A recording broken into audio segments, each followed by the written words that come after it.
My name is, thank you. Forgot to give you the signal. So I'm Nancy Pyack, and I am the independent facilitator. I'm the private facilitator here tonight to help you have this conversation with the city and the city's partners. And really just first want to welcome you and appreciate your willingness to take time out of your evening. It's a rainy, stormy evening, and you're spending it online for an hour or so. But thank you so much for doing that. I think it's really important that the city hears from as many of you as possible and shares information, but also hears your concerns and your input, your suggestions. So first, what I'd like to do is just introduce some of the city staff that are here so you know who's in the room in terms of not everybody will have a speaking part, but I think it's important for you as the public to know who's here. And I think the way to do that efficiently is I'm just going to call out your name. And if you can wave, turn your camera on and wave, um, I think that should light it up and people will you might take yourself off mute. Sometimes that lights your box up too. And just say a quick hi. First, I was just going to see if we had our electeds. We know that some have signed up, so they may be en route or in another meeting right now. So we'll come back to that if we see them joining us to acknowledge that. I do want to note that you'll be hearing from our homeless response manager, Jamie, and let me just pop down here. There we go. All right. Jamie Spinelli. And then we also have other members of the Heart team here today. We have Tyler Chavers. There he is, waving. We have outreach specialist Lon Klugman. And then from our general services facilities, so somebody who's going to be working on the building itself and developing and designing that, our capital projects manager is Kevin Cairns. There he is over there. And then from the city manager's office, we have the policy and program development manager, Aaron Land, and he'll be here to answer if there's specific city policy questions that Jamie can't answer. And also we have from CMO, Carrie Peck. There she is, all right. And then of course, we wouldn't be a public information meeting without a ton of people from your communications department. So we have William Cooley, who is our community engagement manager who helped organize all of this, as well as the rest of his team. Neighborhood coordinator, Coco Olszewski. I'm Polish, but I don't know if I pronounced that right. And community liaison, Anna Quintrell. Okay. And then we also have several members of our police department. We have Captain Sean Medavia. Here he is, waving. And Officer Cody Asau. There he is. So I've asked them if there's a question directed to them, if they can turn the cameras on to try to do that, so you'll know who that is. Did I miss anybody? City staff, anybody that I didn't call out? Oh, of course, we also have our partner, Do Good Multnomah, who Do Good is going to be the provider for the shelter that is built, or one of the providers. And we have Erin Iwata here. And Erin just popped in for a moment. So there may be some questions that she can answer tonight. And the executive director, Daniel Hovanes, was not able to be here tonight. So, but if you do have questions specifically for him, we'll be able to get them to him. And Nancy, just wanted to also just quickly thank some other city staff who are joining as participants in the meeting and here to listen, which we really appreciate. So that includes our equity and inclusion director, Elisa Sojourner, as well as one of our housing program team members, Tasha Slater. So thank you both so much for being here. And I'm also noticing that one of our council members, I think, is also just joining. So we may see her in a moment. Right. Okay. And I also just want to make people aware, as you know, this is being recorded, and there's also media that is attending. So just knowing that all of those things are present here today. Okay. I am not seeing her yet, but why don't we continue on, William, and you can give a brief overview of tonight's meeting. Yeah, as Nancy said, we just wanted to thank all of you for taking the time to join us this evening. We are happy to be indoors, though, at the moment. When we were originally doing some of our planning and we thought maybe we'll be in person on Tuesday night, we had no idea what the weather was going to be like. So very much appreciate you taking the time. Before we get started, just wanted to really speak to three things. And the first is around kind of the role that we as city staff and the project team are going to play in the process. The second has to do with an invitation to all of you to kind of share your hopes tonight, and then also to talk a little bit about next steps. So, in terms of our role as city staff and the project team, we're here to listen and to learn from you. We've been gathering a lot of feedback from folks, trying to answer as many questions as possible over the last several weeks. And so later in tonight's meeting, you'll hear a little bit about sort of what we've been hearing from folks. And we're hopeful that it includes much of what you are hoping to share as well, because we're trying to really hear from everyone. And when we take that feedback in, we are going to be cataloging it, we're going to be sorting it, kind of going through a theming process, and we'll be sharing a report based on everything that we've heard. And that report will go to our city manager and to members of our city council. So as we look at kind of our next steps, one of the key things is just to build that understanding of what our community members are saying, what questions they have, what concerns are coming up. Um, and we don't just stop with that. We also take that an additional step. And members of the project team are going to be working to think about if common concerns keep coming up. Let's say for one, for example, it's been around safety. We also make recommendations for how to address those concerns so that the city is not only being reactive, but proactive. Like if we've heard that this is a concern, we may recommend the following three or the following four things happen. Or for us to be successful, we need to make sure we address the following criteria. So that's some of how your feedback tonight is going to help guide the process. And then to that end, we really want to make sure that if you came in with questions or with concerns, maybe even a burning question that you really want to ask, we also want you to share your hopes tonight. So Jamie will be sharing a brief kind of overview of all the things that our community is doing to address the issue of homelessness.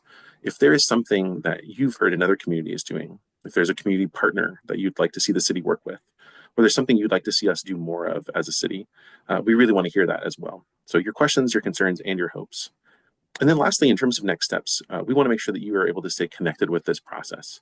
So coming out of tonight, one of the things that will be happening is the decision to purchase the property that's in question for the proposed bridge shelter and to move forward with the bridge shelter. That process will shift to the city council. And so it's important that in addition to sharing feedback with all of us as the project team, you can share your feedback with council members. So if you registered for tonight's meeting, your email address will be one that we're going to be sending updates to. So as meetings are scheduled, we'll be making sure that you're notified so that you have a chance to provide your feedback. So in closing, just would want to thank you all again for being here with us tonight. We're here to listen. We really want to learn from you. We want to hear your hopes in addition to your questions and your concerns. And we hope that you stay involved in this process. And with that, I will turn it back to Nancy. Great. Thank you, William. So one thing I know we're all getting used to all the different online platforms, and just in case you haven't used Zoom very much, just want to orient you a little bit to some of the functions to help you be able to participate. I think it looks like most of you already see your mute button because most of you are off video and off mute. So just in your left-hand corner, at least it's in my left-hand corner, there's an audio and a video. And if you're having challenges, there's a chevron there that allows you to make some different choices. So play with that if you need to get to the right. You can even put in a different background if you want. And then towards the middle, right at the heart of the Zoom screen, there's a little heart, and that's the reaction button. And there's all kinds of reactions that you can give. The one that's most helpful tonight is going to be the raise your hand, which is the bar that's kind of right at the bottom of that box of reactions. But you know what? You also, and that'll take you, when I'm facilitating, I'll be able to see your hands raised both on the video, but also on your participant list. And it moves all the people with questions up my list so that I can see you're waiting. But I also will be trying to pay attention video wise. So sometimes I see somebody has a question and they're, just in the way that their nonverbals are. And so, you can also wave your hand, but I would be more likely to see you, and we're all watching for those questions. And as William said, we will have the chat, which is right next to the heart. So don't forget your heart when you go to the chat. And that's a place where you can ask questions. And if you don't want to speak in the session, we're going to try to read as many of those as we can out loud, because other people may have that same question and may not be able to focus on the chat and the conversation that's happening at the same time. Anything that I missed, folks, in terms of helping make this platform easier? Anything else that you all would suggest? Yeah, one Oh, just key hands. thing. Oh, and I was just to say one quick key thing is the chat is currently disabled, but we'll be enabling it right after Jamie's done presenting. So Okay. just wanted to make sure we noted that, because I noticed it here in the settings. Yeah. And maybe that was what the hands were up for. We can't use the chat. And part of that is to help everyone be able to focus on the presentation, and not be distracted by different things going on. So there'll be plenty of time for all those questions. So with that, the first thing we want to do is to try to create or understand who's here in the room, a little community. And so we also have the ability to do a couple of polls here. And William, I'm understanding, are we doing these separately? So we'll do one, and then we'll see the results and then do the other? Okay, yes, he's nodding his head. Yes, So that's how it should work. So we should be able to see after everyone has a chance yeah, to vote. so this just helps everyone see who's here, and what kind of context they might have to the proposed location that is proposed for the 5313 Northeast 94th Avenue address. So if you can take a moment just to, I think can you select more than one? Yes. So select as many as apply to you and submit. And as soon as we get a critical mass, we'll have William show us those results.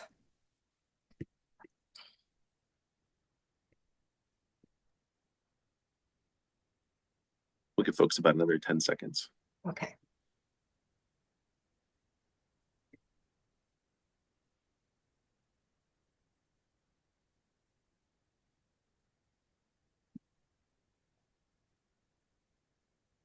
Okay. So again, in case you're on a phone or something, I'll read these out real quickly. So we have 17% of the people attending tonight live nearby the proposed location. We don't have anybody that's going to school nearby. Maybe they're at school, nighttime events. 11% work or own a business nearby. So some good interest from that local community. And then a lot of interest from other parts of the city. I live or work in another part of the city, 74%. So thank you for doing that. We've got one more, and that poll is really because we know that everybody has different connections and experiences related to the topic of homelessness.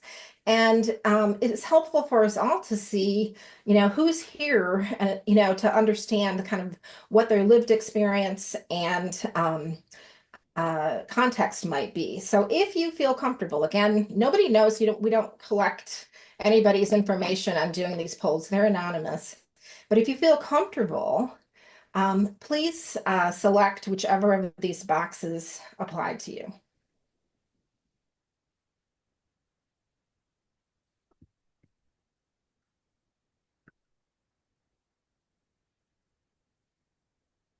And again, we'll give you a few minutes.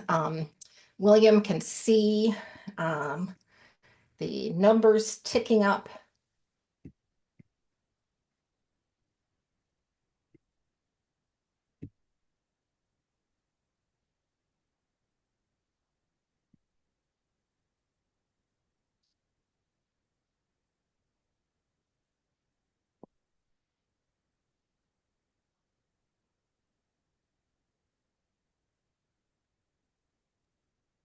We'll give everyone about another 10 seconds, then we'll share the results.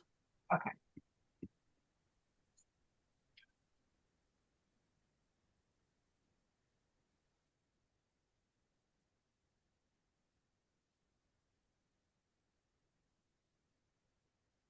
Okay. So, very diverse group here today. 21% have experienced homelessness, lived in a shelter, or received housing support.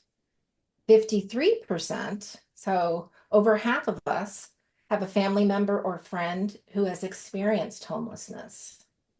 And the almost the entire group, 95%, have volunteered or somehow helped support community members who are experiencing homelessness.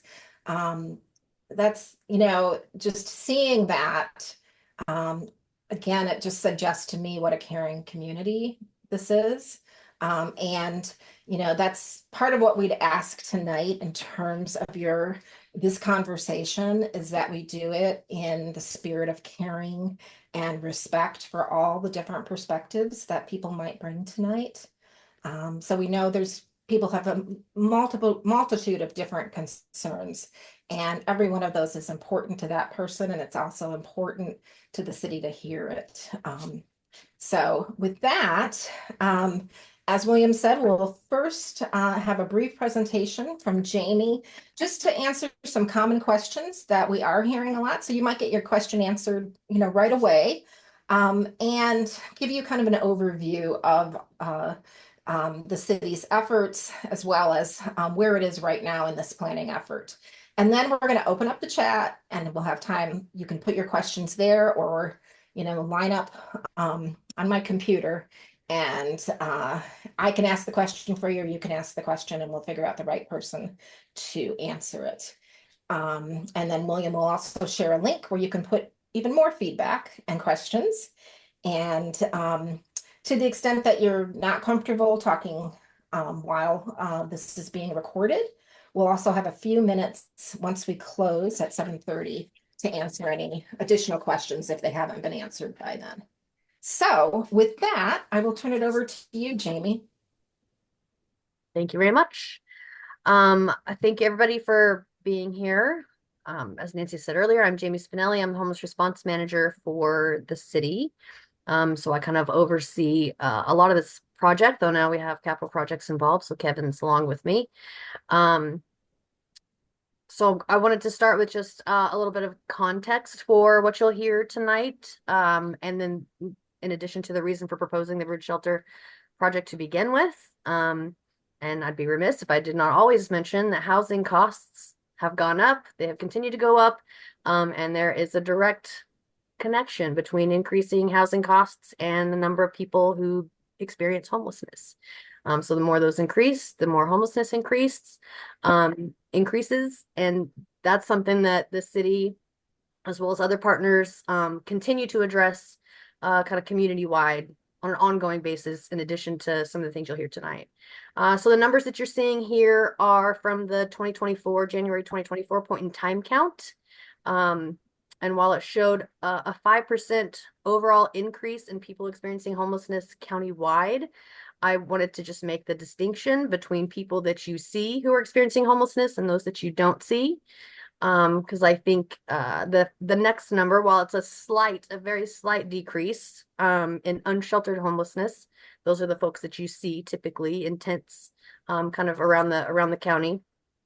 That's the first time we've seen really a decrease in that number in a while, and that's largely because we have been increasing shelter capacity over the last few years. This is the first time in 9 years that that number has come down. Starting at 9 years ago, we started seeing more people experiencing homelessness outdoors than indoors. So without any shelter versus those in shelter. And it was because we had not increased shelter capacity in this community in a really meaningful way in about 30 years. So while that number is not big enough, the drop in unsheltered is not big enough, that's what we're trying to get to. Next slide, please. Thank you. Okay, so we are responding to homelessness in a variety of ways. We really kind of tried to hit it at every front.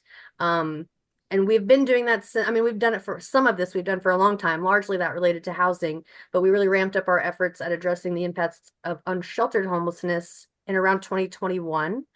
So we built out the heart team, but we have expanded it. In the meantime, we declared a state of emergency in 2023. So some of that stuff was just kind of a rapid expansion since then.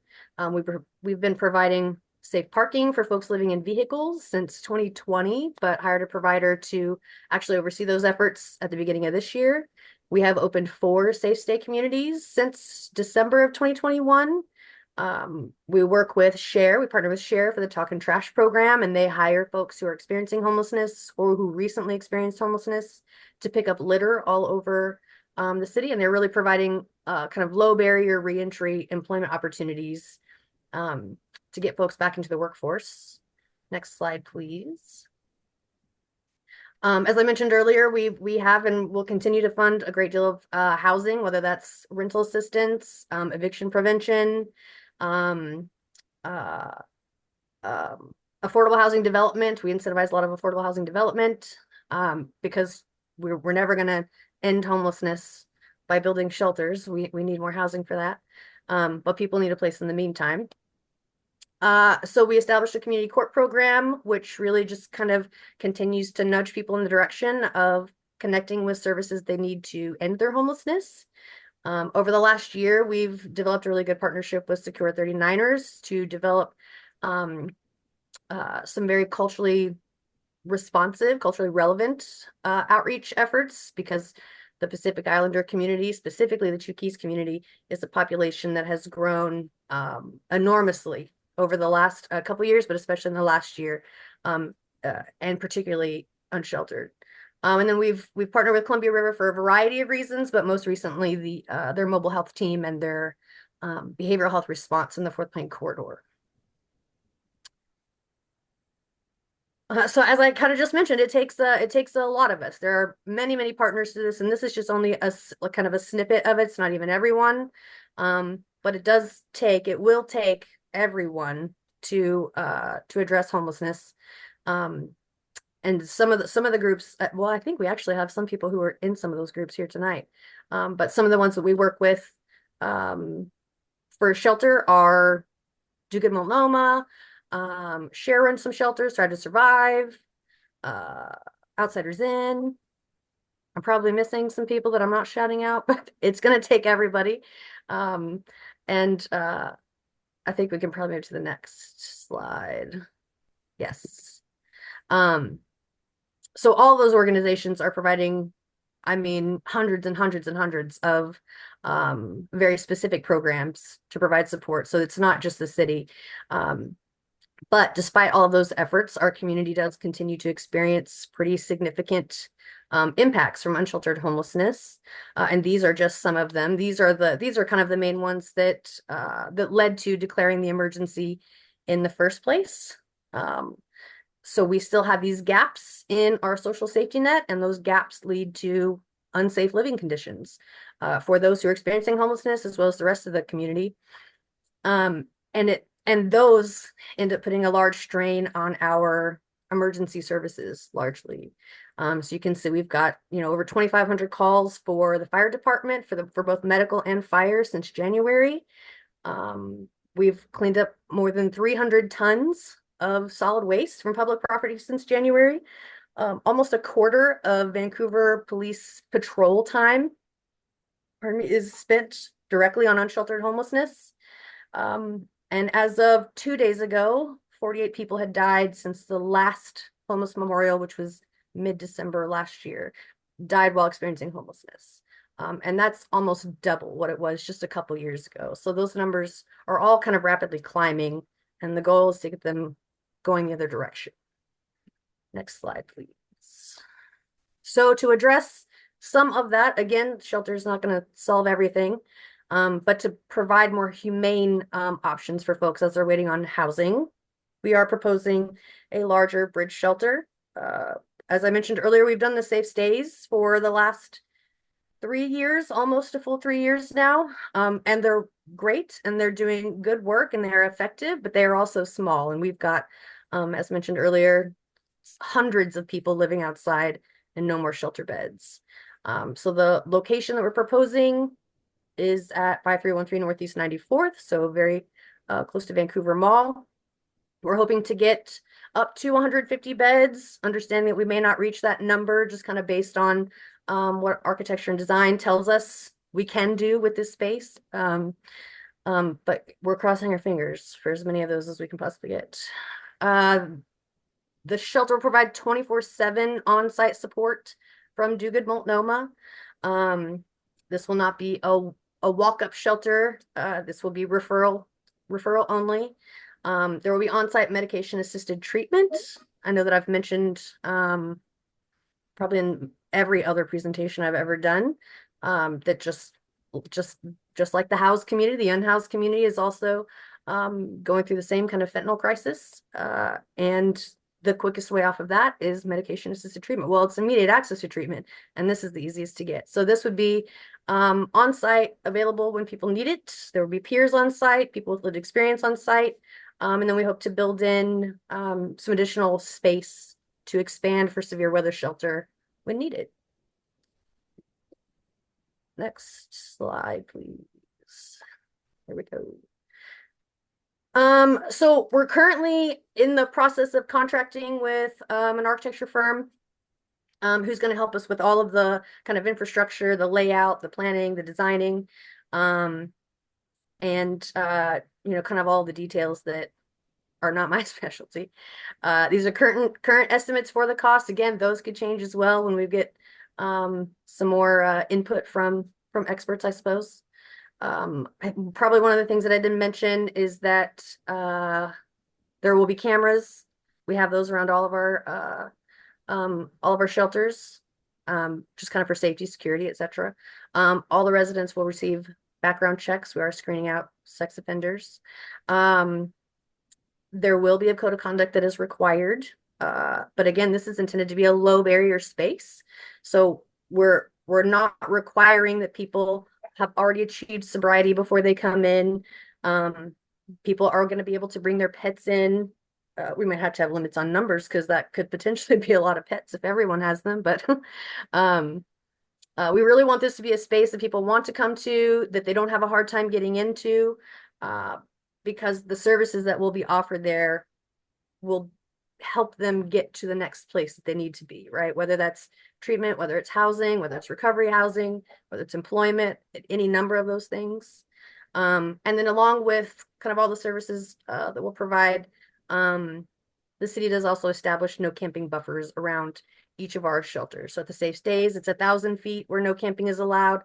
Unclear at this moment whether it will be 1,000 feet or will be larger around this shelter.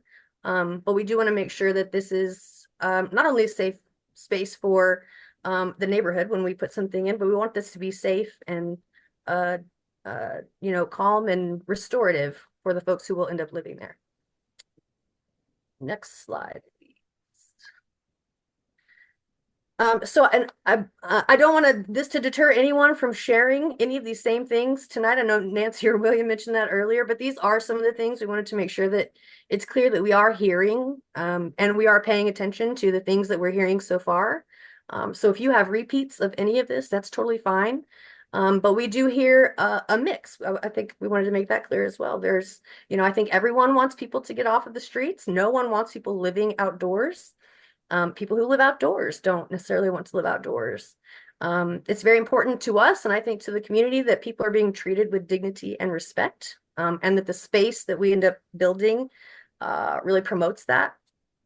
But we also know that there are some anxieties, there are some concerns about what the impacts to having this space in any neighborhood, but this one is being talked about at the moment, could potentially have, and that's things like crime, drug use, paraphernalia, homeless camps popping up around the space. I think there's some others on the next slide. The need for sidewalks in this particular area. I think there's only sidewalks on like one side of the street, which I think is problematic just for the people who are living over in that area now, if I'm going to be frank. But certainly adding more people to the space would add to some of the potential safety impacts. So that's something that we're taking a look at. Potential or special focus I know has been talked about on the park because it's very close to the park that's in the area. So what will sharing and usage of that space look like, cleaning of that space look like? So these are all things that we have heard, I'm sure we'll continue to hear. And if you have thoughts, questions, concerns, ideas about any of that, please feel free to bring it up tonight. Concerned about how long it will take to open the shelter. I have concern about how long it will take to open the shelter. I have asked the design team, I mean, essentially to make miracles happen. But the reality is that if we want to do it well, it might take a little longer than like 6 months, which is what I would prefer, you know. But we are working on some strategies in the meantime to kind of bridge that gap between now and shelter opening to add some capacity elsewhere in our system so that we can get people inside. And next slide, please. And I think the common theme kind of running throughout the community's questions and concerns, as well as how the city wants to address standing up this bridge shelter, but really all of our homeless response efforts is safety, security, community building. All of our spaces are very, very intentional about building community within the space, but also between folks who live in the spaces and the rest of the community. So there are plenty of places to plug in currently for volunteering, providing support, etc. That will be true at this shelter as well. Do Good has done really a phenomenal job at building community in the space that they run for us currently, as well as some of their other spaces. And we want everyone inside and outside of the shelter to feel safe, to feel taken care of, and to feel like they are a part of the community as well. These are just some of the photos from all of our spaces. I am partial to the gardening that takes place in the spring. The safe stays are like my favorite place to be in the springtime because everyone starts gardening. And there's like flower baskets and raised beds galore. I anticipated it to be the same thing at the bridge shelter. But there's all kinds of events that the community can plug into. There was a trunk or treat at one or two of the spaces this year. There was a Christmas party that a school had at the Outpost, I think a couple Christmases ago. So again, lots of opportunity for the community to connect with people who are living in these spaces. Next slide, please. So next steps. Well, we're going to gather this feedback. We also did an in-person session on Saturday. All of the feedback that we've received will kind of be compiled and utilized to determine what mitigation steps we may need to take. That will be presented to council. We're shooting for a December date. More to come on whether or not we get the date we're looking for, but ultimately a decision will come before council and they can determine if they want to use this property for a bridge shelter or not. And then we will continue on our design and planning for the bridge shelter kind of construction, pending council approval, of course. And I think that's it for me. Okay. And just, I believe it's so that if you registered for tonight, which you had to get in, you will get notices from Be Heard. So you'll know when that date is set, right? Yeah. So no need to sign up for anything else at this point. So now we are ready to, the chat has opened. I can see it already. And we're ready to hear your questions. And William, can you flash those questions on our questions to you about your questions? There we go. So again, we want to make sure that you're sharing your hopes for what Vancouver can be with regard to homelessness and addressing it. We also want to hear questions and concerns that you bring about this particular shelter. And also your ideas. Are there any specific features, services, or rules that you believe should be part of the shelter's design or operations? So again, the more input and good ideas that the city gets, the better the outcome is going to be. So I'll just ask you if you want to start by raising your hand or putting a question in chat. We're ready to go. So the slides can be enlarged. What you can do, this is also a Zoom thing, is if you take your cursor um, to where your box of videos is, there's in the middle of it, there's a little line that allows you to expand it. So that may be what's happening in your on your computers. You can either expand the slide or you can expand the people that you're seeing. And also just make sure that your view shows a side by side, but there's a way to expand or minimize. And so William also just posted the online. So any questions? Anybody else want to start it out? Oh, go ahead, Scott. You have to take, So I okay. just take myself off audio There and you go. okay, so you can hear me, I assume? Yep. Okay, good. We actually have several questions here. My wife is here as well. This is Jenny Spiker. I'm Scott Spiker. The first would be the sidewalks you addressed, but we're probably looking at less than 30% of that area that has sidewalks in reality. And then also parking. What's going to be done about having sufficient parking in the area to handle the vehicle needs of the said facility? And Okay, then, let's take it one at a time. Let's do that one yeah. and then we'll get to your next one. So Jamie, is that a parking question for you or do we even know yet?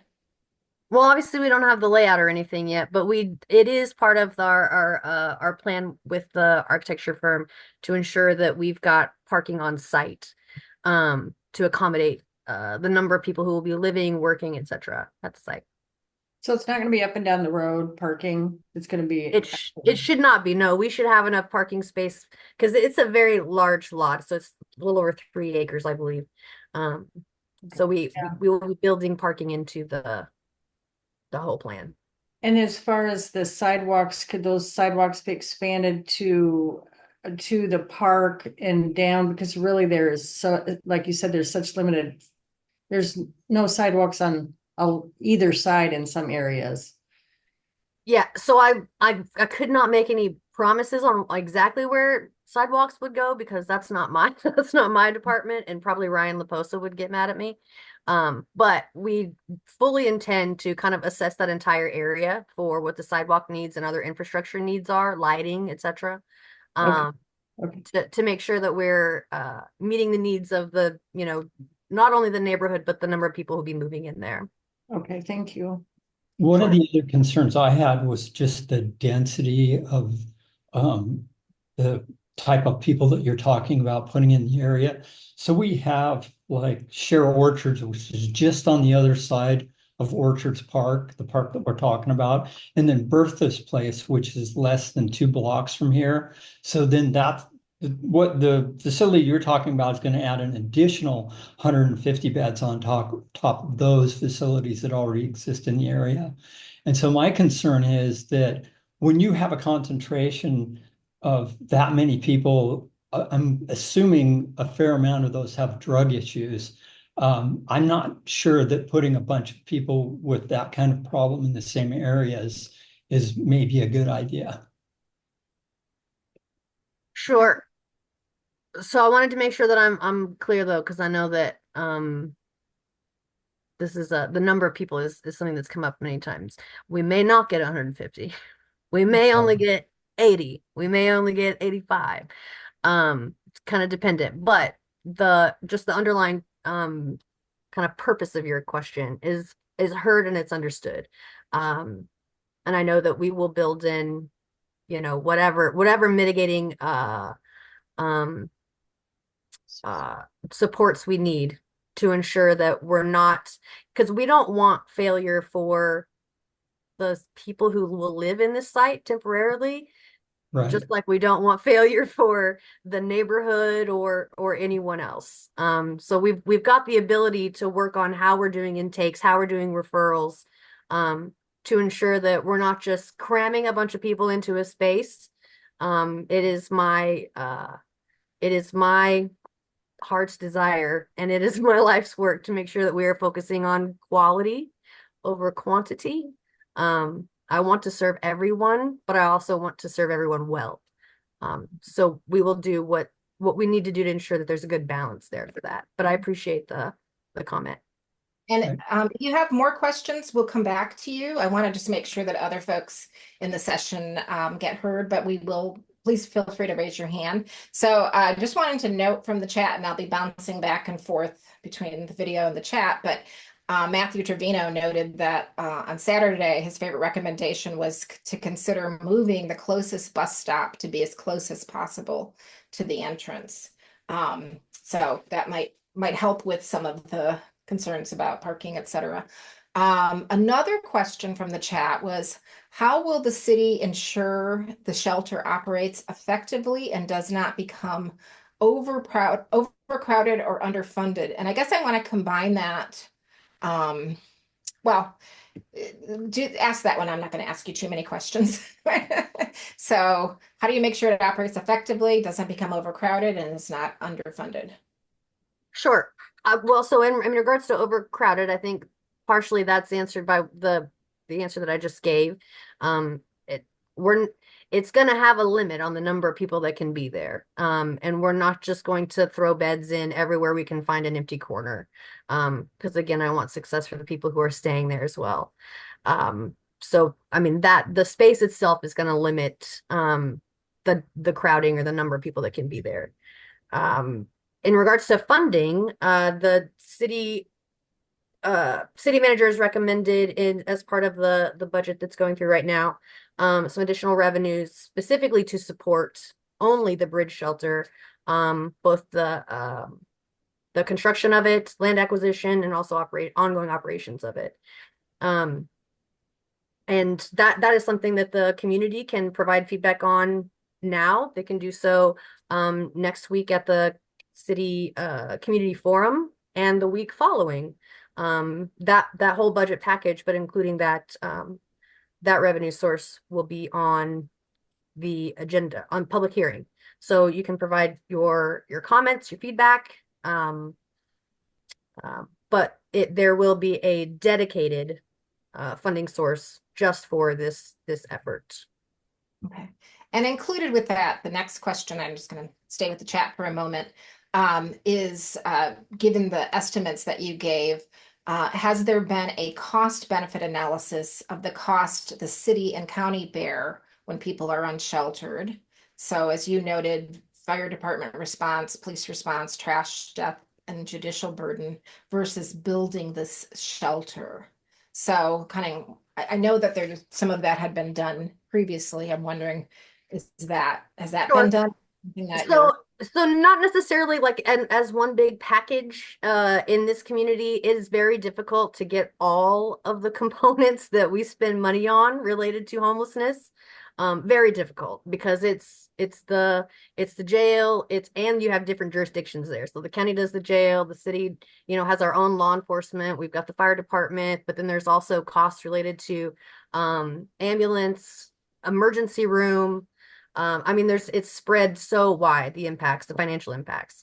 I can tell you that there are kind of studies across the world, across the country, that give you good, pretty decent estimates. Every one of them says that it's far more expensive to leave people outdoors than to bring them indoors. Because if you're leaving them outdoors, you have these costs in perpetuity, right? Like that, you are spending those dollars forever with, other than sometimes you have a cleaner park or a cleaner trail system, it eventually gets to a place where you have to clean it up again pretty immediately, actually. And that's just cleanup costs.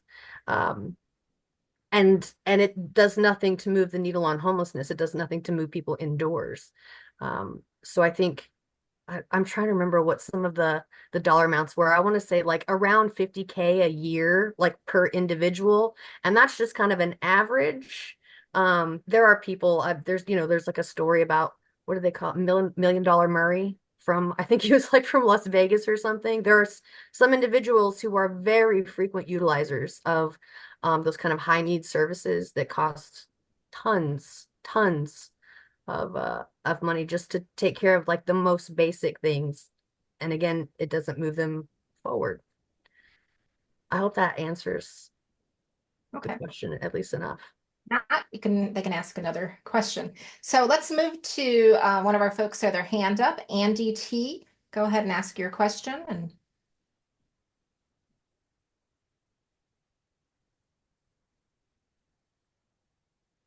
we can't hear you if you're talking. Can you hear me? Now we can. Yes. Yeah, thank you. So I want to first say, bear with me, this might seem basic. I have been serving for several years at a homeless shelter. I volunteer twice a week. My question, and so I have some anecdotal, or anecdata based off of that experience. But given specifically to Jamie, but anybody else as well, given what we know about homelessness in our community, and needless to say, it's a complex, multifactorial issue, multiple drivers.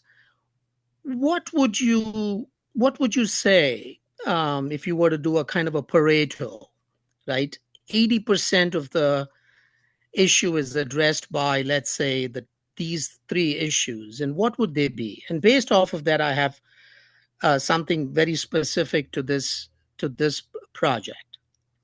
Sure. Good question. And as you mentioned, it's a complex issue. So the answer is also going to be somewhat complex. Oftentimes, the reason that someone becomes homeless is different than what keeps them homeless, if that makes sense. So people can become homeless, they can fall into homelessness because of medical issues, because of a divorce, because for a variety of reasons, right? A lost job. I mentioned earlier in my presentation that like that safety net, that we don't have a big enough safety. We don't have enough, right? And because of that, people wind up on the streets, largely on the streets, because it's very difficult to get into shelter with them all being full. And it takes very, very little time for people to then become almost entrenched, if that's maybe not the best word, but really kind of Endemic. at a place where they are focusing on their most basic needs and not on moving out of homelessness, because that's just what it takes. So then it's very easy to then develop mental health issues or compounding mental health issues, physical health issues, substance use issues, all of those things kind of compound on someone, and that's on top of whatever caused their homelessness. So now we have someone who had their initial reason for becoming homeless that still needs to be addressed, right? But now we have all these other things that we have to address on top of it. So I wanted to make that clear, because I don't want people thinking that everyone on the streets became homeless because they were all drug addicts.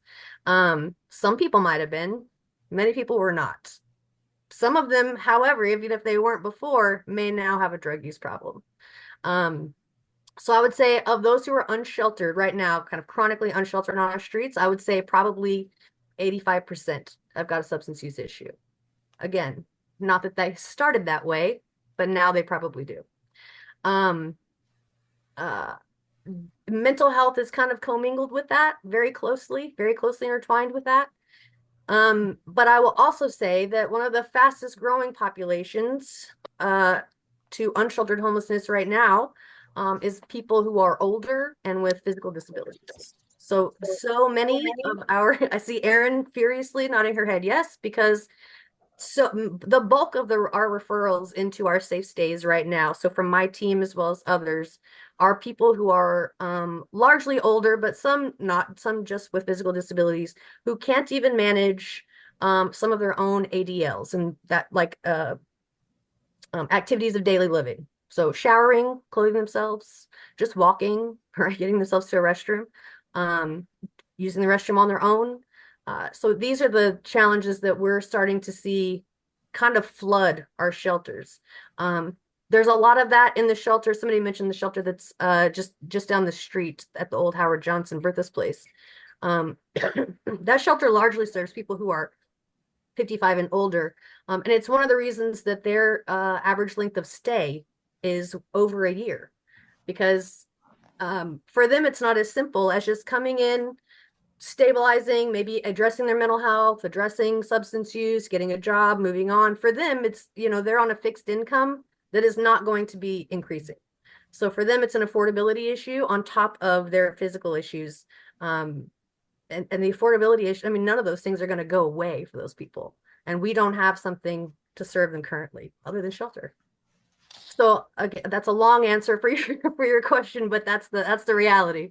Well, that was so the premise of the question is really towards asking then, how does this proposed initiative, right, address those three top, issues you brought up, right? Sure. And how does it fit within a more comprehensive, strategy? Because there is safe stay communities, there are other alternatives as well that are, sort of concurrent with this, right? So how does it balance across these, and what's that comprehensive strategy? So there's several things going on. One, we just need the number of beds because people should be inside and not outside, right? That number one, in its most basic sense, that's the humane thing to do. Number two, the support services that we have on site. So I mentioned the medication assisted treatment program. Right now it could take weeks, months for somebody to get into treatment, or even just detox. Or the detox that's available, or the treatment that's available is only like a 7 to 10 day thing versus an ongoing thing. So the idea here is you have immediate access to treatment. And it is the treatment that is the best option for getting off of fentanyl specifically, given that its prevalence in not only this community, but every community. So that is a component that does not exist in shelters here otherwise, to address that specific issue. And that will come with peers, that will come with case management, so kind of fully wrap around to get those folks stabilized, connected to the supports, the ongoing supports that they need. And I can tell you that about a third of the safe stay graduates, like who move on into housing, about a third of them are diverting away from the homeless crisis response system. So they're not needing supportive housing. They're moving, they're getting clean and sober, they're getting jobs on their own and self-sustaining, they're going into recovery housing. Some are reconnecting with family. We've got a great working relationship with Open House Ministries. And again, that's not a shelter that's for everyone, but they run a great program. And we've had several couples or single women who have come through and been able to reconnect with their kids. They've stabilized, they've reconnected with their kids, and they move on to Open House where their kids can rejoin them. So we're diverting people from the overall system as much as we can. And then for the others, it gives them a place to stabilize and connect to the next best thing for them. For some people, the next best thing is going to be perhaps a safe stay. Perhaps they need a little more structure along the way. So maybe can some just need to wait and find something affordable. So can folks who are outside of the system, outside of this particular facility, can they be referred to for this ecosystem of services that's available in-house here? So somebody at the safe stay can avail of these services. If kind that's of outpatient like, idea. You mean like come to the medication assisted treatment? Come to the medication assisted treatment or avail of something else that might be available. So, I mean, a lot of the services that we're going to have at the Bridge Shelter do already occur at the safe stays. They may not live there on the property, but they do go visit. So Columbia River, I mentioned that that partnership earlier. Much of their services are now mobile. Their medication assisted treatment program is also going to be mobile. So it's going to be kind of integrated in daily at the at this space. And then once they're done dosing for the day, they can go visit the safe stays, the other shelters in town, encampments, etc. Andy, I'm going to interrupt you here and move to someone else with a question. If you want to, come back and ask some more, I just want to make sure there's time for some other questions. And so there were a couple, Jamie, actually 3 that were related to the numbers of folks and who might be there. So for example, will it be open to all men, women, trans, et cetera, or certain populations? And then everyone, right? And then there's also a question about what happens if the shelter is at capacity. So I think, again, if they can't get in, will there be people hanging around? And, what's the plan if people come and they find it's at capacity? I know you talked about it being a referral process, but maybe you can, I don't know if you have that quite planned out yet. And I know that Erin is here too, so if there's some things that you want to add, pass it to Erin in case she's got something to share about how they've run their shelters. Sure. Yeah, it will be referral. So, similar to how kind of outreach and my team currently refer into the safe stays. That same thing will be occurring at this space. So once somebody has a bed, it's 24/7. So they don't have to leave and then hope they get a bed the next night. They're in there until they're not in there anymore, right? They leave if they get housing, for whatever reason. They have a spot until they don't need it any further. So no one should be hanging out hoping to get in, asking if there are openings, because those referrals and questions are going to occur elsewhere offsite. And just to kind of reiterate, we do not allow camping around our shelters either, which is enforceable. We do enforce. VPD on their own can do so, but the officers on the HEART team who are on this call today also enforce that every day. Erin, did you want to say something else about that? Just functionally how it works. Okay, we have a locking gate, all the safe stays, and I believe this one as well will have a locking gate. So if somebody does happen to come to the gate, staff will meet them outside, and we have a packet of resources that we give to all participants. We give them the number of the HEART team. We encourage them to get connected with these services because that will get them in shelter. But all that they would be doing for casework, they sometimes are capable of starting on their own.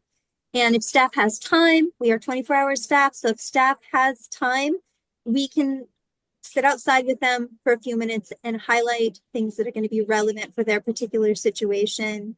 And then they cannot hang around. This is a short interaction. We're hoping to get a referral shortly. And then they come in with a community partner. Thank you, Erin. So there are a couple more questions about how things might work and what might be available. One is there a plan for providing post-op nursing care for residents who need surgery? So that is something that I'm still kind of in discussions with Peace Health about. So we've had a lot of conversations about medical respite. So that's what that's called. If somebody who's like just had a procedure and they are medically stable, but they need somewhere to discharge to that's not a tent. So we're in conversations now about how that could work, how we're going to fund it.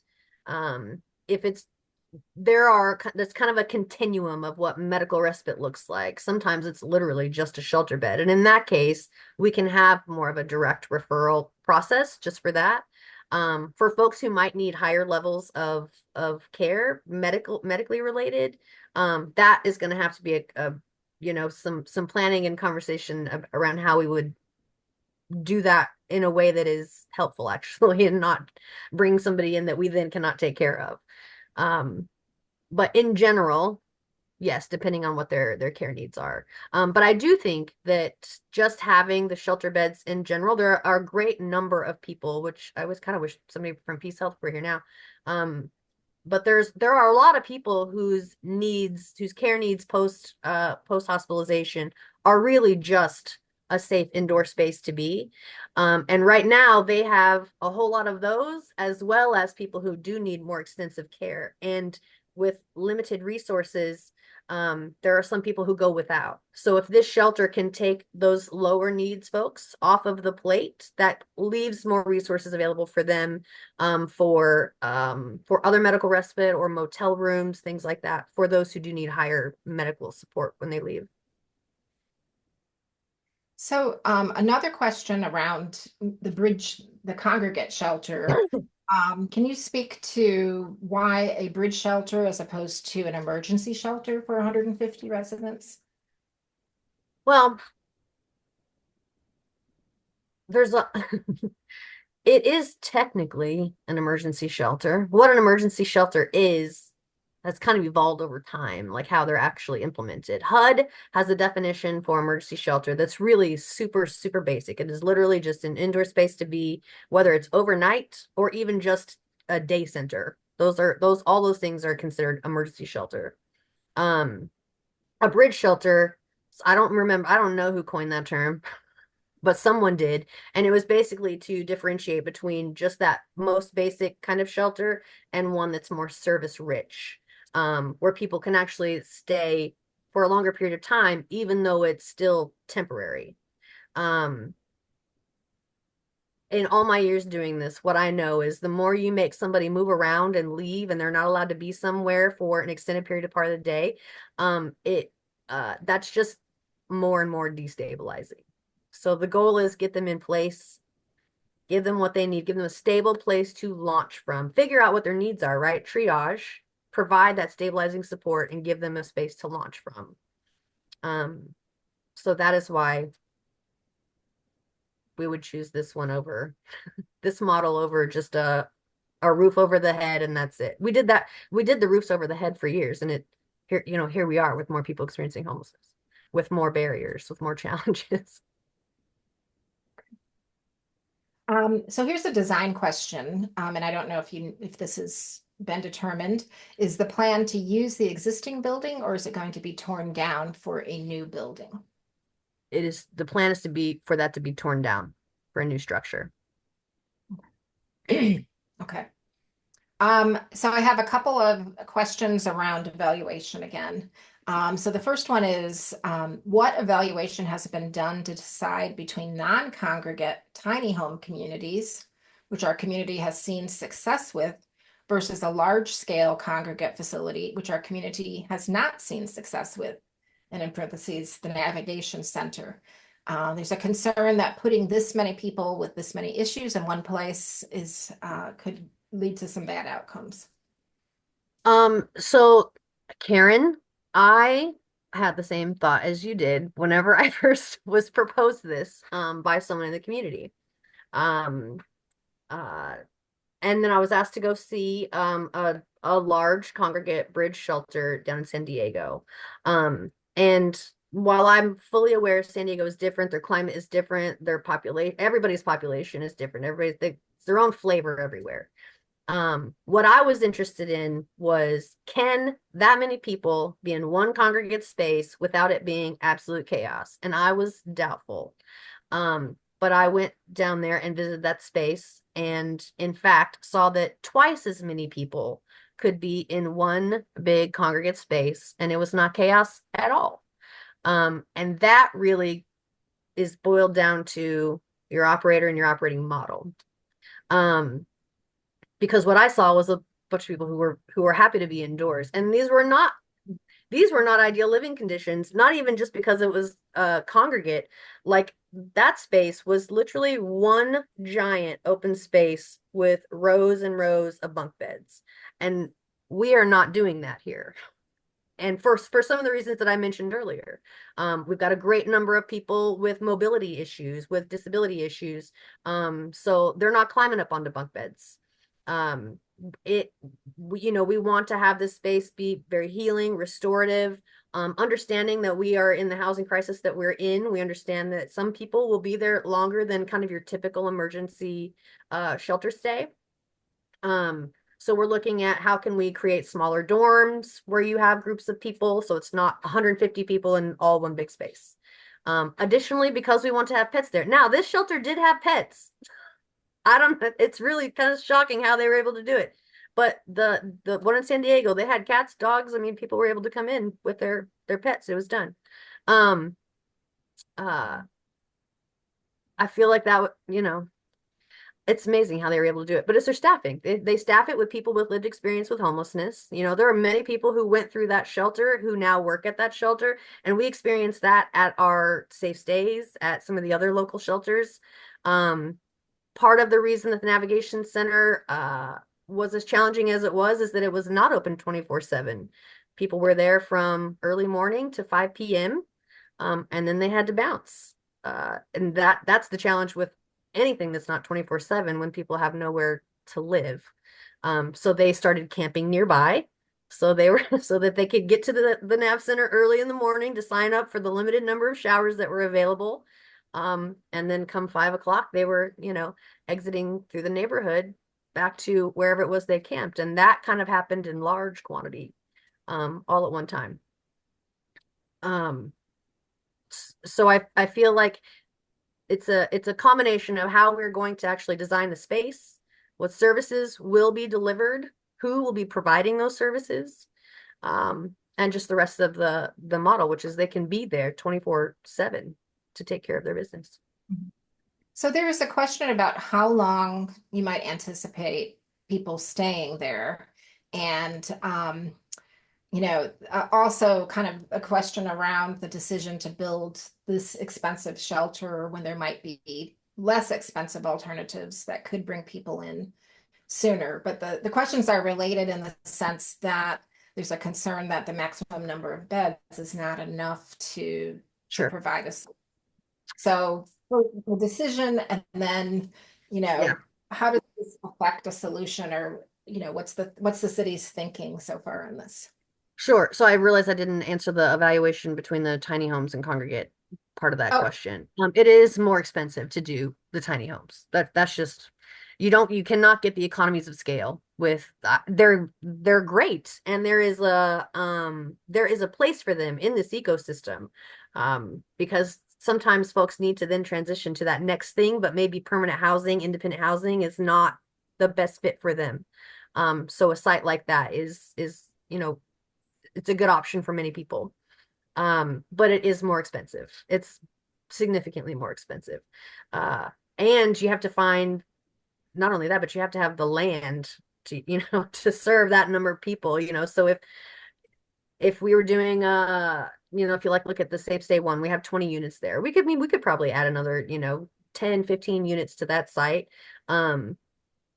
using, you know, kind of the same staff-ish that we currently have. But we could also add, you know, if you had a larger structure, you can add more beds, and be able to serve more people with fewer space, less money.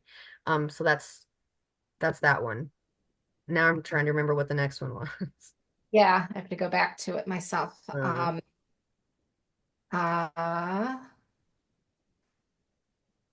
I think you're talking about the expenses, but then it was also how will 150 beds provide a solution to this huge problem? So it's not like we will only serve 150 people and that's it. There is movement through the system. While it's slower than we would like for some folks because of the housing stuff, it's one of the reasons that the city chose to recommend an additional new funding source so that we can still utilize the funding that we have been using for housing development, housing programs, etc. Because you do have to have both. You have to have both. What was the other piece of that? I'm getting a turnaround in my head. Really around the impact, making an impact. Oh, that's right. The number of people. We will have throughput. So I looked at the average length of stay for all of the shelters in the community that serve the same populations.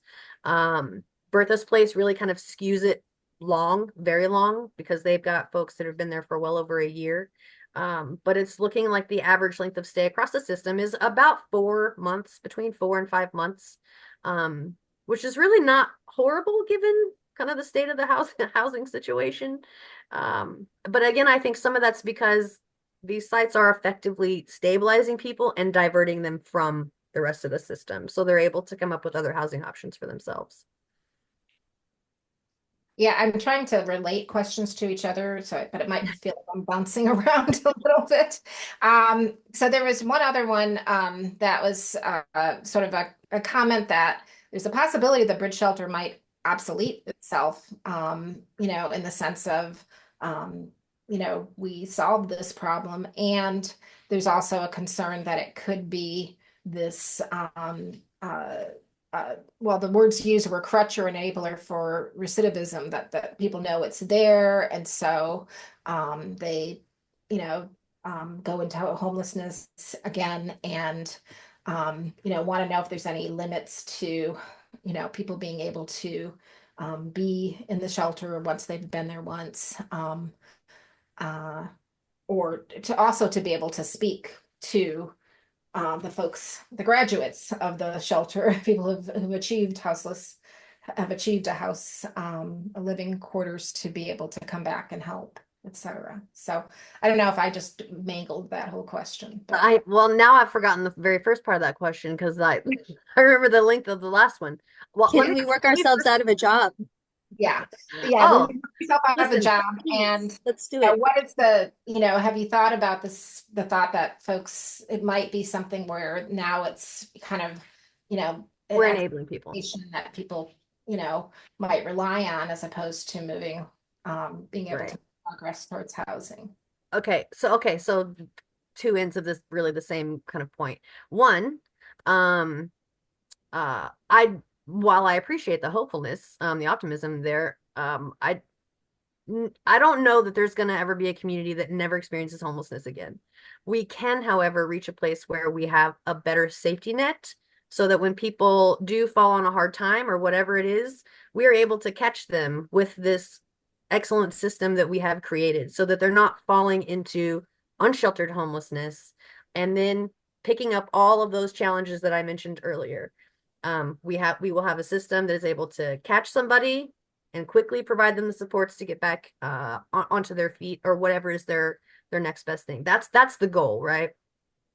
In regards to enabling people, that people are so different. So I am in recovery, full disclosure. Many people on my team are in recovery. And many people who are operating and working at the safe stays are in recovery. And probably all of them will tell you that their first time in treatment or detox was not the time that did it for them. It takes people many times, sometimes, maybe sometimes just a few, but sometimes it takes multiple tries. And I am a firm believer in just kind of, as a community, you have to leave people a way back. Because if you're just shutting the door on them, like, oh, we gave you a shot, never again, I'm not sure what that says about us as a community. When it's 10 miles into the woods, it's 10 miles back out. And we need to make sure that we're meeting the needs of people who experience the variety of challenges, the diverse challenges that are experienced in this community. I mean, in others. Now, that does not mean that there are no expectations, that you can't have any expectations for behavior, and accountability for just self in these spaces. At the safe stays, I can tell you that people are given time to come in, kind of breathe, settle down, and start working with the staff there to identify what their needs are. And that often changes over time. If somebody's been outside for 20 years, oftentimes the only thing they're thinking about is getting a shower and going to sleep in a warm spot, maybe for a week or two. And then maybe what they identify is that I don't have an ID, and I haven't had an ID in 7 years, and that's what I need to work on. And they cannot see beyond that need. But then once you help them knock that need down, then they can start to envision something different for themselves.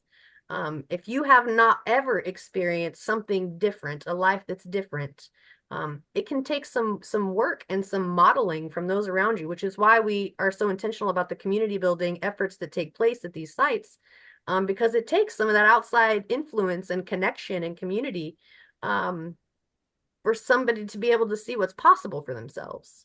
That takes, a month for some people, because maybe their challenges weren't so big, and it takes a year for others, and everywhere in between. But I would hope that we don't ever reach a place where we've said, nope, you've had enough, you know. I realize you really want it now, but you already had your shot. But we do have expectations for people who come into our sites. These are not flop houses. We will give you time and the support and the best support that you'll ever receive, because the staffing at these spaces is incredible. And they also know when somebody is just not being serious about what they need to be doing, and who just needs a little more support along the way. So if somebody needs to exit because now's not the time, they can come back when it is their time, the next time. So But that's compassion, kind of how we operate. compassion with expectations. Yes. Yeah, because it's not compassionate to have zero expectations of anybody, to be clear. We want everyone to be their healthiest and best self. But we recognize that some people are going to need a little more of a boost, a little bit more of a boost to get to that space. Okay, Matthew's been waiting a bit he's got his hand up here. So again, just one question, because we're getting short on time and I want to make sure everybody's had a chance. We've got a few more questions in the chat as well, but go ahead, Matthew. Thanks. I appreciate the forum. It's great. Thank you, Jamie. I know I've had friends with their lives turned around through those experienced people that are there. I know the people that I've worked with have needed a lot more of a strong arm than the city is allowed to provide. And I know that their families are able to work hard with them. And I know a lot of their families have had to let people go into their own recovery, which is extremely difficult. I know a lot of the people in recovery know that. The difficulty I'm having right now is that we are balanced between the county, the city, and the state, and our unincorporated, whatever, what do you call it, property lines. The city population, I believe, is what, 200,000-ish, and then the unincorporated / unannexed properties total us at like 400,000, something like that. So we are carrying a lot. I know the county and the city are at odds with some of the funding stuff, and we're working with the state on deed recording fees, and I know that our funding is limited. At some point, I know 150 beds, even with a revolving door of, say, 4 months, optimistically, gives us the ability every year to help, what is that, 450 people? When we have 500 and 1,000 people, how will our VPD and how will our city help the other people that we can't help? How is the city going to manage that? And I think proactively, the difficulty with our government and the bureaucracies is reactive governance. But how do we identify that number to say we can't help 700 this year, we can't help 1,000 this year? I know with our neighboring communities maybe not funding us or cracking down on public camping, we're going to start bearing more of that load. And I know as a leader, we got to carry people on our back that don't want to go with us, which is the hard part as leadership goes, and especially as a gold standard goes. We know what the right thing to do is, and it's to care for each other, but we can't care for everybody. And I don't know how we're going to proactively set that bar. Does that make sense? Sure. So as I mentioned in the presentation earlier, it is not possible for the city to serve everyone. It's not possible for the county alone to serve everyone. Certainly, there are probably some places that all of the local jurisdictions could better coordinate and kind of be more collaborative with taking, pieces of the issue. But it is true that we are all working with not enough resources to solve the overall need. I don't think that, I don't think that we're ever going to reach a place where it's like, oh, the city's only helping 600 people. That's it. We will always work at getting better at getting throughput, right? From all the spaces that we do have. My team and other outreach teams will always work at getting better at supporting people out of whatever situation they're in, even if that means that they don't make a stop in the shelter system. Maybe, maybe they're reconnecting with family, or they're going, if if they came from somewhere else, they can get help going back there. It's a lot of relationship building. There's never also going to be a time where this is like an immediate fix. These are human beings, and Right. and it takes time, and we should give them the time, because when you try to force something into place, you find that it often doesn't work, right? But you can do it with the right amount of support and accountability, I think. I think to answer like the first kind of piece that you said, so based on the kind of average length of stay uh that I figured out earlier, Yeah. I think it was something like 520 is what we're projecting that will serve in year one, There 520, we go. Yeah. like that. Again, we will have more people enter homelessness along the way. We're all of our communities are in the middle of comp planning. And I know that everyone would love for like all homeless shelters to just go away, like where we wouldn't need them. I would love that. I think everyone would love that. But the reality is that's Right. likely not going to occur. We are probably going to need this shelter long term. We're probably going to need other shelters long term, just because growth in population requires that. Our comp plan requires us to plan for something like 1,000 more shelter beds over the Oh, next wow. 25 years. Yeah, that's just Yeah. our jurisdiction. Right. So that's a requirement. All jurisdictions have to do that, because as the house population grows, as does the rest. Jamie, I want to just focus us these last 8 minutes. There's a couple questions, sort of combine a couple questions from the chat around the selection of like looking at this location. So, question of whether you're looking at other locations. What was the decision? Why was this one chosen? There's the comment earlier about the different facilities there, that the concern for this person was it's like right smack, my property is right there in the middle of all of this. So the impact to their property. So again, just why this location? Are you looking at others? What are the requirements? So that other people can consider what might be possible in terms of locations. And again, that sense of that emergency, why has the city considered, other things like using an empty building or an empty park to be able to get people shelter now? So kind of thinking about like that cost. Great questions. We did consider other properties before presenting this one kind of publicly. The city staff, we always do kind of due diligence ahead of time. The things that we looked at were property size. So we wanted around 3 acres, knowing that we may have to eventually expand the size. Great. And Look at the trees. to create kind of a buffer in between the building itself and the surrounding area if possible. We wanted it close to public transit, because a lot of people need access to public transportation. Preferably in a space where zoning is already appropriate. We were not trying to have to do any, crazy land use stuff like rezoning or whatever. So those are the basics. And certainly we look around at, what is around the space, and how would something like this, how could it potentially impact, or how could the space impact what's happening in the space? So there were, I want to say 3 or 4 other locations that we looked at. 3, Kevin's telling me 3.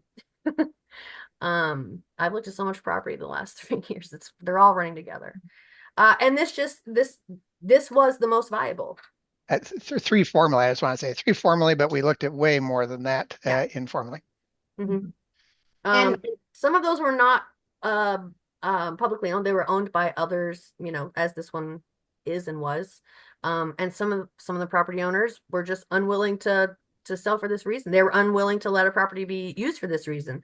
So those things we can't control. People can do what they wish with their private property and who they sell or lease to.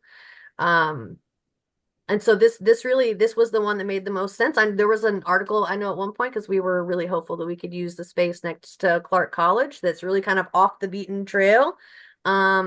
not super visible, so low impact for the surrounding area. But again, Clark College, that was not their preference. So this property had similar qualities that was usable for this purpose. What was the other part of that question?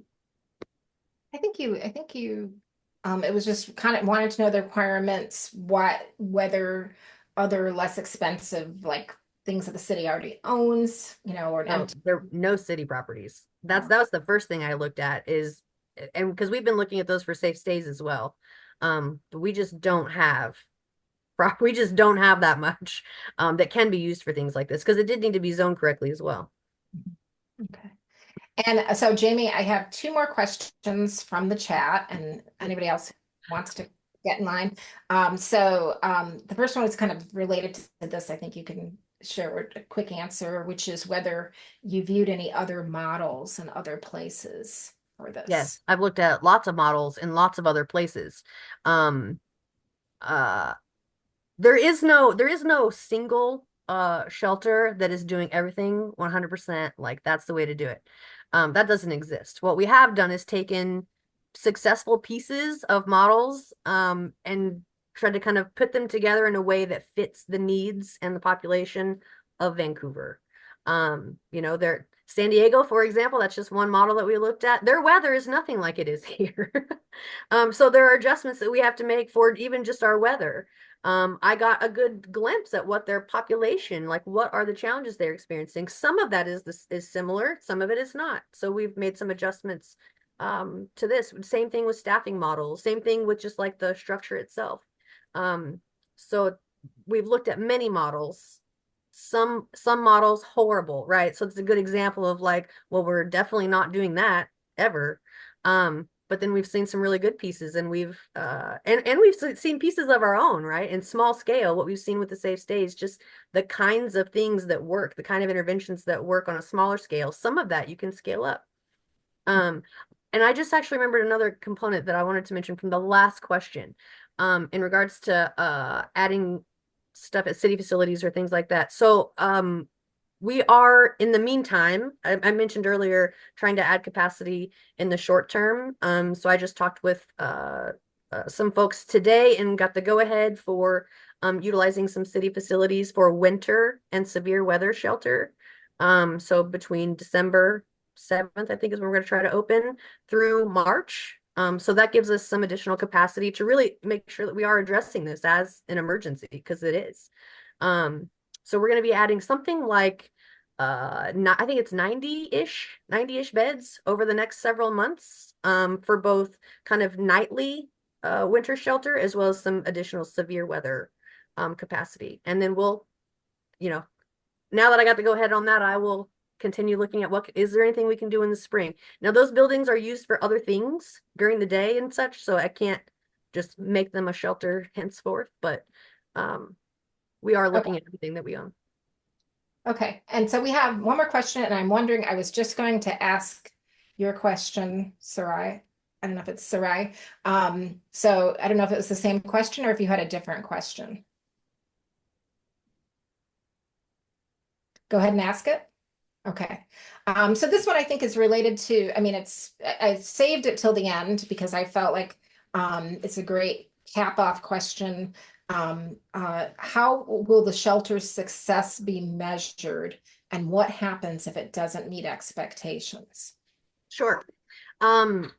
So one caveat being that I'm still going to be working with the service provider to nail down like everything that we're going to be tracking and building the model out. But I would say in its most basic sense, people indoors versus outdoors is a success.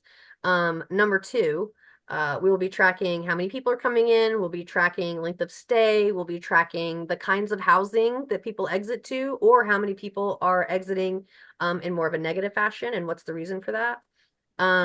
We're tracking how many people are connecting to the medication assisted treatment program, and we're trying to do some before and afters on that as well, like how many people report challenges related to substance use, mental health, both, and then how many people are engaging in the supports that are available. I have like a whole chart somewhere that's got all of those. Thank you so much, Jamie. I'm huge on metrics as well. I think, I currently, as of right now, live about a mile away from the bridge shelter, and the crime rate in my area is really, really high. So, the pros to this, right? Like you said, visible would be that they go in, right? And that we don't see them outside. The cons to that would be that we would see more people outside, obviously trying to get in and trying to get resources. So I guess my question to you is, because once the shelter is done and it's built and it's approved, it's not going away. So what is the crisis management that we have in place for when this could occur? And I mean, talking about numbers and metrics, right? I have majority of the time have a crisis management plan for when this does occur. So do we get to see that? How do we measure that? Because again, the Vancouver Mall, a lot of moms go there. I'm not a current mom myself, but a lot of moms do go there for that indoor activity with their kids. And homeless people are already inside, obviously indoor, no one's taking them out, but what is the crisis management? How do we move forward? How can we engage with our community on that end? Because again, on my end, our evaluation of our home, all of these things. So it's concerning, and having a crisis management at least at hand, I think for our community would feel a lot better. When you say crisis management plan, do you mean like should something go awry at the bridge shelter? Like what's the plan for that? What happens when the overload of homeless people might come in? Like, how as a community are we going to help? Are we going to get other resources? I know you're saying that the shelter that you have in place is so that eventually we could expand it, right? So right now, maybe 80 come through. Maybe in the next year we could expand it. Is that correct? That there is a possibility of that. If we don't get like the full 150, yes, there Yeah. is a possibility of that. So we are already at a place where we are overloaded with people who are experiencing homelessness. It was one of the reasons that we declared a state of emergency last year. And there is in fact a plan on the city's website. I don't know if William put that on there specifically for the homelessness emergency, the declared emergency. And some of the data that I talked about in the beginning on my in my presentation is data that we are capturing. So monthly, I get a report from VPD because we kind of created a mechanism for them tracking how many calls are coming in directly related to unsheltered homelessness. So that's data that is being tracked on an ongoing basis. Same with the fire department. We are tracking just solid waste stuff because that is an expense. We're doing a lot of solid waste cleanup. So the goal is to see those things coming down, the numbers for those going down every single month, with the exception of this month, because next month I'm doing a very large kind of annual one. But every month since last December, I have done a situation report, which you can see the document on the city's website. And you could go back and watch the actual council meetings where I do those. It's the third Monday of each month. You can go back and watch those council meetings if you'd like to see any of the former ones, but I will continue to do those moving forward to track that emergency. So Jamie, I want to cut in here. We are past our time at 7:34. We're going to close out this meeting and turn the recording off, but you're welcome to stay for a few more minutes if you didn't get your question answered. I know there was a question about zoning, and somebody from the city can follow up with you.